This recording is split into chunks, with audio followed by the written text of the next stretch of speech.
डालो, बाइबल पढ़ने की आदत डालो। बपतिस्मा नहीं है तो तुम्हारा ध्यान होना चाहिए कि मुझे बपतिस्मा तुरंत लेना है। प्रभु यीशु मसीह जगत से सब प्यार किया, एक इकलौते बेटे को दे दिया ताकि जो कोई विश्वास करेगा वो नाश नहीं होगा, वो बचाया जाएगा। और आप बचाए जाने के बाद आपकी आत्मा इतनी कीमती है, और आप बचाए जाने के बाद शैतान आपको भ्रमित कर रहा, शैतान आपको आत्मिक जीवन की संगति से दूर ले जा रहा। कुछ बातें शैतान है और कुछ बातें आपका शरीर है, कुछ बातें आत्मिक है, कुछ बातें शारीरिक है। आप ठंडे पड़े, आपके बच्चों का क्या होगा? आप आत्मिक दुनिया में फीके पड़े, आपके पिछले बैकग्राउंड लोगों का क्या होगा? आपकी पत्नी का क्या होगा? बच्चों का क्या होगा? आपकी हालात आत्मिक दुनिया में फीके फीके पड़ते जा रहे हैं। जहां से तुम निकले वही समस्या तुम्हारे लिए तैयार है। जिस पापों से तुम छूटे थे वो पाप दरवाजा खटखटा रहा है। जिस बीमारी से निकले वो बीमारी तैयार है। जिस रोगों से निकले वो रोग तैयार है। क्यों? यीशु मसीह ने कहा फिर से पाप मत करना। एक दुष्ट आत्मा निकल जाती, वो 7 दुष्ट आत्मा के साथ बाहर होकर तैयार होती है। जिससे तुम हार जाते उसका तुम गुलाम बन जाते। जहां से तुम थक जाते, या तो तुम प्रभु में अंदर आगे बढ़ते चलो, यदि तुम विश्वास में फीके और कच्चे पड़ते जाए तो शैतान तैयारी में है। बहुत सारे लोगों को छुटकारा नहीं है। क्या आप अन्य लोगों को देखते, प्रभु के लोगों को अधिक देखते? यदि तुम्हारे अंदर या तुम्हारे बाप दादों के पाप और गुनाह और श्राप के कारण कोई दुष्ट आत्मा के प्रभाव ज्यादा है, तुम्हें आप कीमत के साथ में कीमत चुकाकर आगे बढ़नी होती। तुम्हारा भेंट के ऊपर तुम ध्यान दो, तुम्हारी प्रार्थना के ऊपर ध्यान दो, उपवास के साथ प्रार्थना करनी। तुम्हें दुष्ट आत्मा को हराना, उसके प्रभाव को खत्म करना है। संडे छोड़ छोड़ के आ रहे, आराम कर रहे, आपको लगता आपके आराम करने से, आपकी प्रार्थना की कमी से दुष्ट आत्मा यूं ही निकल जाएगा? शैतान के साथ किया हुआ सौदा कोई आसान नहीं है। अच्छी चीज लेके जाएगा, अच्छी आशीषों को लेके जाएगा, अच्छी बेटी को लेकर चले जाएगा, अच्छे बेटे को लेकर चले जाएगा। क्यों एक्सीडेंट हो गया, क्यों बीमार हुए, क्यों घटना हो गया? लोगों को जवानी में शैतान नाश कर रहा है, और फिर भी आप हाथों पर हाथ धरे पड़े रहेंगे। नुकसान होने के बाद में आपको कोई ध्यान नहीं है कि शैतान किस प्रकार बीमारी दे देकर काम कर रहा है, शैतान किस प्रकार से भ्रमित कर रहा है। आपको परमेश्वर के वचनों से प्रेम में ठंडा पड़ते जा रहा है। आपके अंदर से जब तक दुष्ट आत्मा निकल ना जाए, आप क्या कर रहे हैं? उपवास और प्रार्थना लगातार आत्मिक जीवन की बढ़ोतरी की ओर बढ़ो ना। आप ठंडे पड़ते जाएंगे तो वो मजबूत होता जाएगा। पता होना चाहिए आपको, आप मजबूत चलेंगे, उसके जड़ उखड़ते जाएंगे। आपको शैतान के जड़ उखाड़ना है तो आपको बुराई छोड़ना, आपको पाप छोड़ना, आपको बुरा देखना छोड़ना, आपको बुरा सोचना छोड़ना, गंदे फिल्में बंद करना, पिक्चर बंद करना, व्यर्थ चीजों को आपके नजर में ना देना। बुरी चीजों को, बुरी बातों को देखेंगे तो ख्याल आएंगे, और जब बुरी बातें, बुरी ख्याल आएंगे, शैतान को मौका मिल रहा। जिस पेड़ को आप बढ़ाना नहीं चाहोगे, जिस पेड़ को उखाड़ना चाहोगे, उसका पानी बंद कर दो। दुष्ट आत्मा को आपको निकालना, उसे बाहर करना है, उसका पानी और चारा क्या है? मनुष्य का जीवन में पाप है। पाप जब बढ़ता है वो मृत्यु को जन्म देता है। Hallelujah, hallelujah.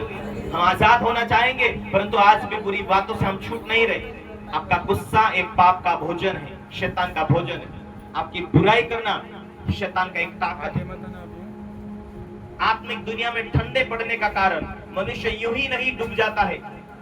धीरे धीरे वो वचनों से प्रेम नहीं करता, वो प्रार्थना में नहीं जाता, वो अगुओं के अधीन नहीं है, वो भेंट देना नहीं जानता, वो परमेश्वर के नियमों को नहीं जानता, वो परमेश्वर की उपस्थिति में बढ़ना नहीं चाहता।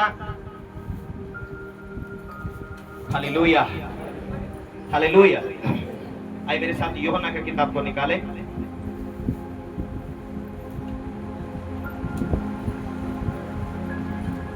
सॉरी, एफिसी की किताब 2 अध्याय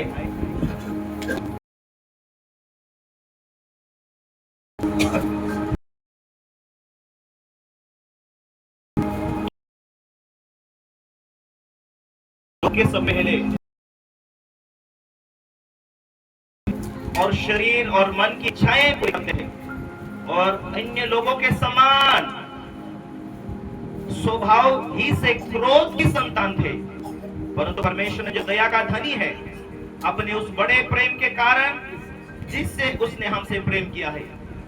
जब हम अपराधों के कारण मरे हुए थे तो हम मसीह के साथ वापस जिलाए गए। अनुग्रह से तुम्हारा उद्धार हुआ है, दया से तुम्हें मुक्ति मिली है और मसीह यीशु में उसके साथ उठाया गए हैं और स्वर्ग स्थान में उसके साथ बिठाए गए हैं। हालेलुया। मसीह यीशु के साथ उठाए गए, स्वर्ग स्थान में बिठाए गए। वो अपनी कृपा से मसीह यीशु पर हम पर है, जो आने वाले समय में अनुग्रह से असीम धन दिखाए, क्योंकि विश्वास के द्वारा ही अनुग्रह इससे तुम्हारा उद्धार हुआ है।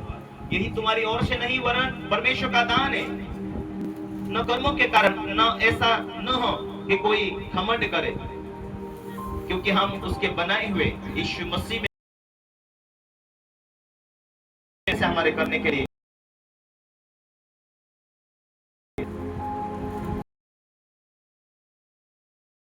तैयार किया गया है।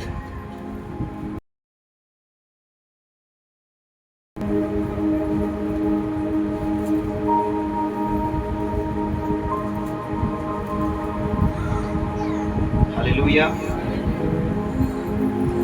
पहला यूहन्ना की पत्री उसका 4 से पढ़ेंगे। वे संसार के हैं और संसार की बातें बोलते हैं और संसार उनकी सुनता है। हम परमेश्वर के हैं, जो परमेश्वर को जानते हैं वो हमारी सुनता है। जो परमेश्वर के नहीं जानता वो हमारी नहीं सुनता।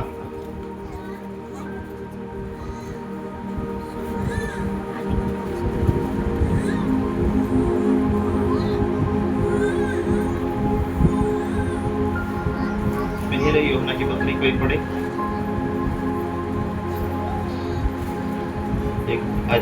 पहले यूहन्ना की पत्री 4 अध्याय।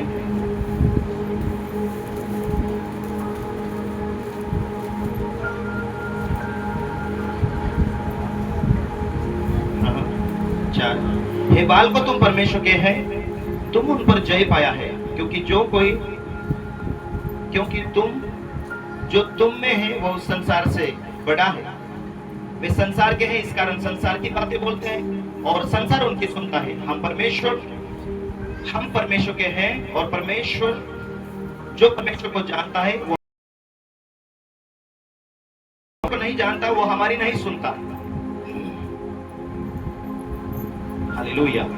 ऐसा लिखा है, हे बालकों, तुम परमेश्वर के हो, तुमने उन पर जय पाई है, क्योंकि जो तुम में है वो इस संसार में उससे बड़ा है। वे संसार के हैं, वे संसार की बातें बोलते हैं, संसार उनकी सुनता है। बहुत सारे लोग विश्वासी जीवन जीते जीते संसार में आधा मन विश्वास में लगता है। हालेलुया। वचन वाला विश्वासी विश्वास में नहीं है तो टिकना दिक्कतें होगी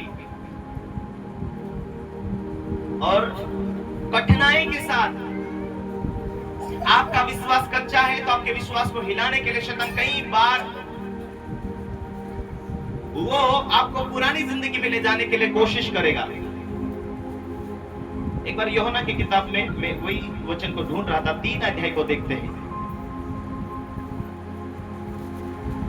जो कोई पाप करता है वो व्यवस्था का विरोध करता। 3 अध्याय का 4, वही यूहन्ना का किताब पहली पत्री में।